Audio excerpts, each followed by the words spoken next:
Hello everyone and welcome, like a very warm welcome to you to this YouTube channel. My name is Anukorafo and basically what we do here is book reviews. The first book we'll be reviewing is a book for the month of May, and the book we'll be reviewing is The Richest Man in Babylon, written by George S. Clason. Now this book is loaded with lots of nuggets to help you transition into wealth, and if you're ready like I am, let's get into it. Now this book was centered, or is, this book is centered around Akkad.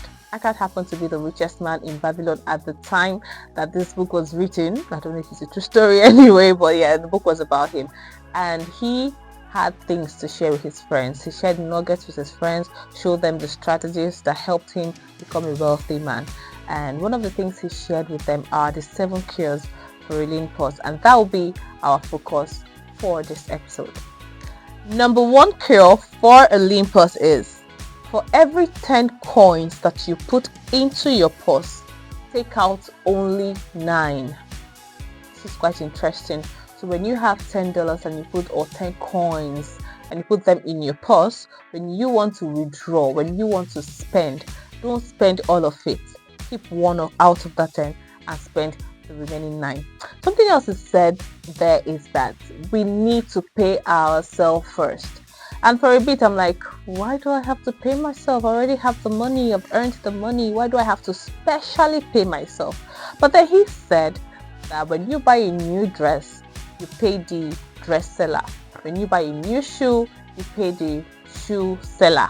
So why should you not take out a portion to pay yourself for being you, or probably for working, or getting all that money? So yes, that's another strategy. Pay yourself. Now, you must not pay less than 1/10 of all your earnings, but you must pay at least 1/10 of all your earnings to yourself. And then this brings us to the second cure for a lean purse. Control your expenses, guys. So when you have taken out 9, make sure that all the things you get to buy, all the expenses you get to make are from that 9. Don't touch the one that you have kept. And there was something he also said that I would like to read out. He said that what we call our necessary expenses will always match up to equal our earnings. This one is something I can relate to, because there was a time I was earning 150k and it felt like I was averagely okay. I mean, I wasn't borrowing, I wasn't taking loans, I was fine.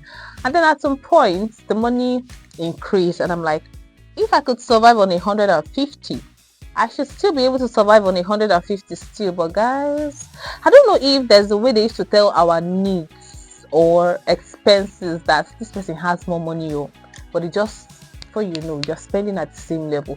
So if we are not deliberate about controlling it, we'll find ourselves in that place. So guys, control your expenses. Do not confuse your necessities with your desires. Not everything you desire is necessary, so make a bucket list and strike out whatever is not necessary. And now that brings us to the third cure for the lean purse, which is invest your 1/10 and make your gold multiply. Guys, basically investment.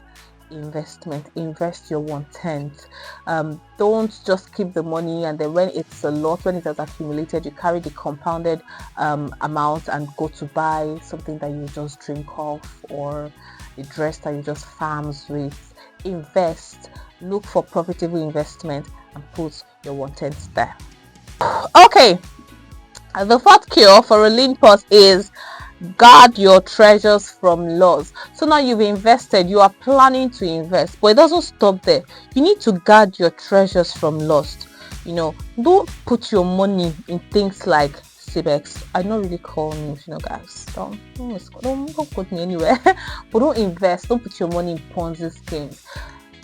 Check out the risks. Understand the risks that are in that industry or in that business that you want to put in your money, and also speak to people that are learned in the area, people that have experience in that area before you put your treasure.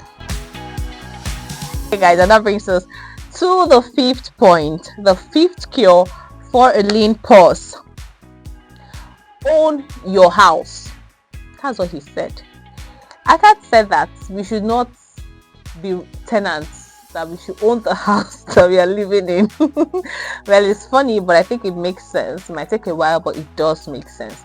He went on to say that it is okay for you to collect loan, for you to borrow to build a house, and you know that when you do that, you already have the apartment and then you are paying back. You already have something sustainable.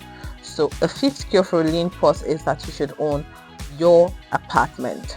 All right, guys, point number 6, to cure that your lean pause that you have: ensure a future income. Ensure a future income. You're gonna get old and gray. What happens when you can no longer work? So the richest man in Babylon is telling us that we should ensure that now that we can work, now that we have strength, now that we are vibrant, we should have multiple streams of income, things that could continue to give us inflow when we are old, gray, and can no longer walk. Okay, guys, the 7th cure for a lean pause is increase your ability to earn. Basically, invest in yourself. I mean, this is not the real estate, this is not the keeping 1/10 and all of that. This is you taking courses, taking trainings, tickets. So even if you are a master at something right now, you are the best in your organization at what you do, chances are that you can get outdated if you do not upskill.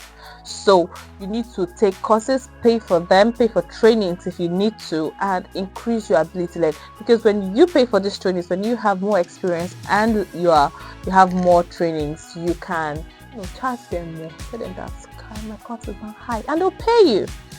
So yeah, guys, that's it. Ensure a future income. Let me run it through.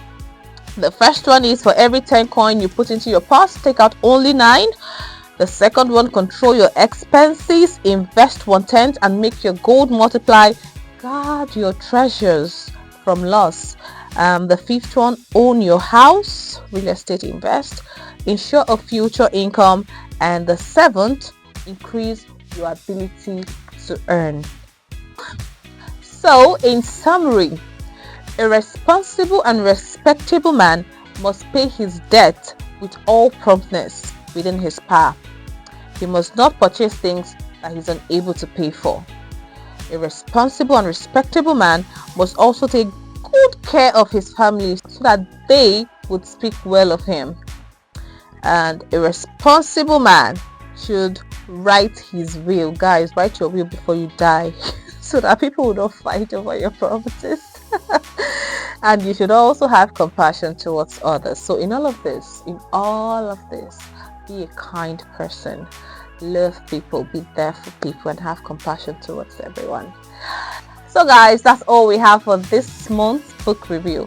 What have you learned? What new strategies would you be applying? Which of them would you apply moving forward? I look forward to hearing from you, and see you next month on a book review. Bye guys. I love you or not, but I love you actually.